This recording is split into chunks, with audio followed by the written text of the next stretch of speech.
Assalamualaikum warahmatullahi wabarakatuh. Perkenalkan, nama saya Meralona Ramadan Harahap dengan kode NIM 160121368 dari kelas DG 45C. Di sini saya akan mempresentasikan tugas besar 2 dari mata kuliah Estetika Nusantara dan Sejarah Komunikasi Visual. Yang pertama-tama di sini ada Pak Edmund Book Feldman. Beliau ini adalah seorang eh, tokoh seni yang banyak sekali mengeluarkan gagasan-gagasan tentang seni. Di dalam bukunya yang berjudul Art's Image and Idea, Edmund Burke Feldman berpendapat bahwa estetika adalah ilmu pengetahuan pengamatan dan ilmu pengetahuan indrawi yang mengacu pada kesan-kesan indrawi, menyandingkan estetika dengan teori cita rasa yang mengacu pada tradisi empiris dan pandangan platonik dan neoplatonis.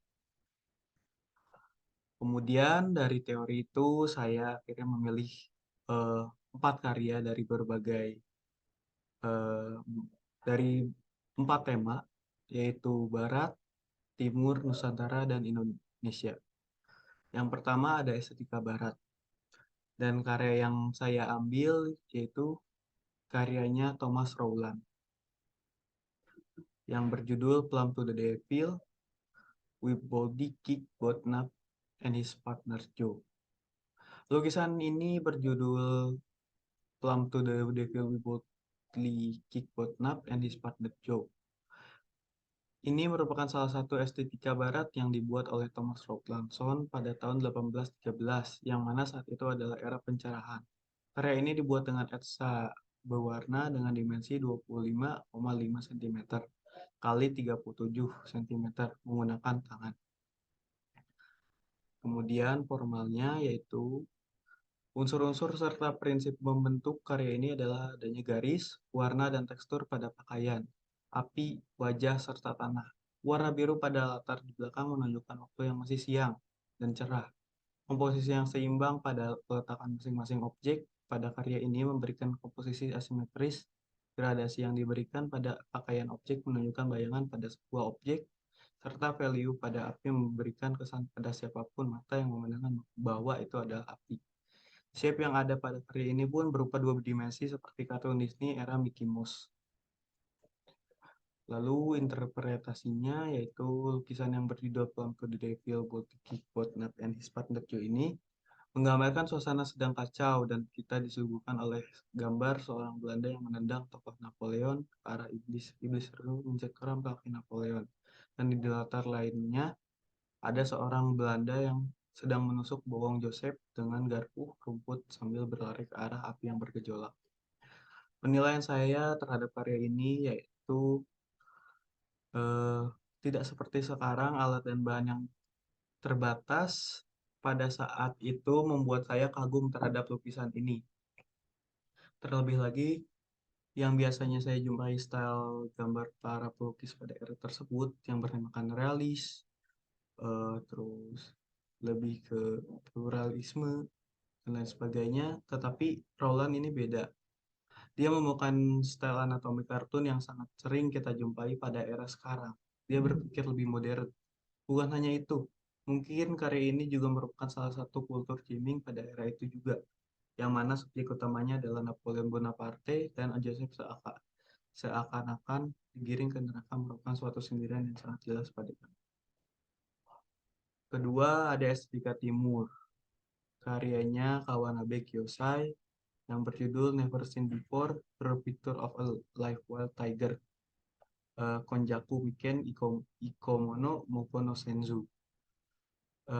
Lukisan ini merupakan salah satu estetika timur khususnya di Jepang yang ada pada tahun 1860, yang mana pada saat itu Jepang sedang berada di era Edo. Pembuatan lukisan ini bernama Kawanabe Kyoisai. Media yang digunakan yaitu cetakan blok kayu dengan tinta berwarna serta kertas dengan dimensi 36,5 cm kali 25,1 cm. Lalu formalnya, unsur-unsur dan prinsip-prinsip pembangunan pada lukisan ini yaitu adanya garis pada pagar, shape pada papan bor, warna, serta tekstur. Tekstur yang disajikan yaitu pada bingkai bambu, papan bor, ayam, serta pola total pada macan. Warna pada latar berwarna hitam secara langsung menunjukkan value dan gradasi pada lukisan ini. Warna hitam pada latar menunjukkan waktu sudah malam dan komposisi yang digunakan yaitu asimetris.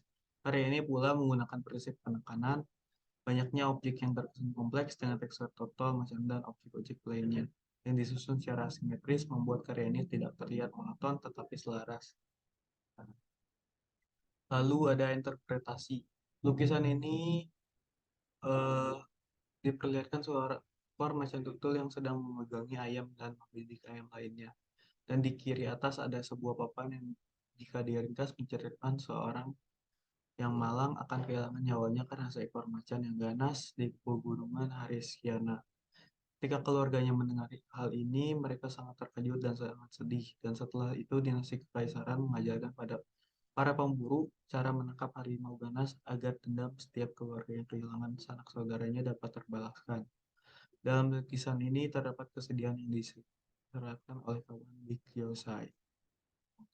Penilaian saya terhadap karya ini dari makna yang terkandungnya. Makna yang terkandung dalam lukisan ini sangat dalam dan mungkin menceritakan suatu kisah peristiwa pada saat era Edo di Jepang. Adanya tipografi, hewan-hewan, dan bambu sangat menggambarkan estetika Jepang pada masa lalu. Pembawaan yang sederhana dan warna-warna yang gelap menunjukkan suatu hal yang mencekam dengan seekor macan di dalamnya. Cerita yang terkandung dalam lukisan inilah yang membuat saya tertarik pada lukisan ini. Yang ketiga ada estetika Nusantara. Eh, Karyanya Wali Songo kita Sunan Kalijaga. Judul karyanya yaitu Semar dari wayang kulit. Karya ini merupakan eh, salah satu karakter di wayang kulit yang bernama Semar. Karya ini dibuat oleh Sunan Kalijaga, jauh di mana Nusantara belum tersentuh pengaruh Islam pada masa itu. Tahun pembuatan karya ini yaitu 1443 Masehi dengan media kulit kerbau dan tanduk kerbau dalam pembuatannya.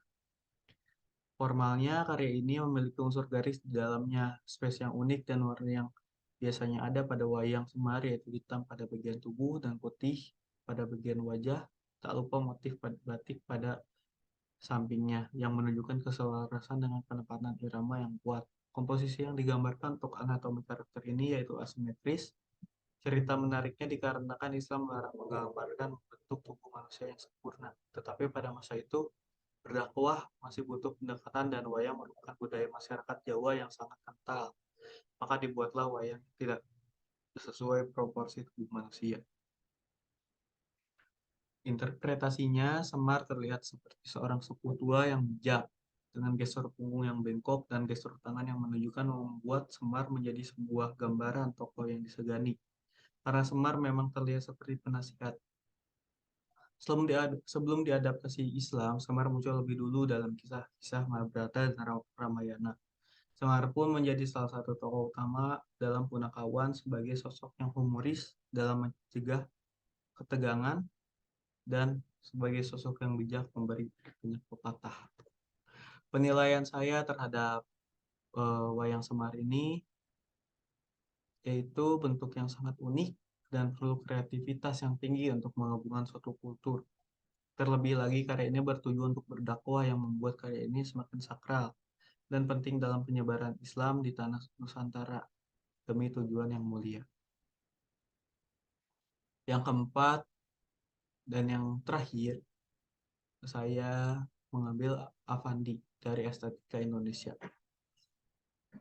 Karyanya Avandi yang saya pilih berjudul Wisdom of the East.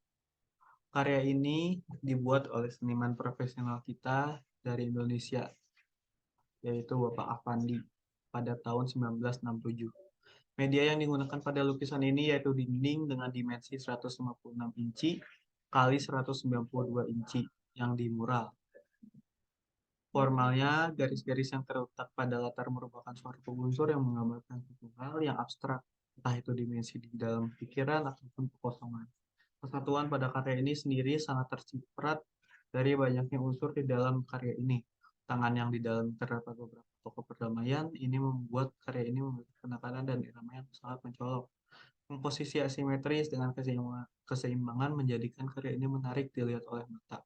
Tekstur air, warna yang membawa kita seperti hidup di dalam pemikiran, dan ketenangan ini memberikan kesan kesemandingan dalam karya yang Bapak Apandi buat. Interpretasinya, karya yang berjudul Wisdom of the East ini menginterpretasikan tiga tokoh pemikir yang berada di timur, dan mereka berada di genggaman tangan. Dalam hal ini, tangan digambarkan sebagai Tuhan yang menurunkan mereka, dan tiga tokoh tersebut diantaranya Mahatma Gandhi, Lude, dan Semar. Penilaian saya terhadap karya ini yaitu karya ini sangat menyatukan karena hampir semua unsur dan prinsip rupa tertuang di dalamnya dengan sangat jelas. Makna dari lukisan ini pun sangat luas dan spektakuler. Sebagai orang Indonesia, saya turut bangga Indonesia memiliki Apandi sebagai seniman yang legendaris. Terlebih lagi, komposisi dan ilustrasi yang menarik jarang ditemui oleh siapapun pada style gaya eh, lukis kita ini. Gaya lukis Avandi memang sangat memukau. Sekian, terima kasih. Mohon maaf jika ada kesalahan. Wassalamualaikum warahmatullahi wabarakatuh.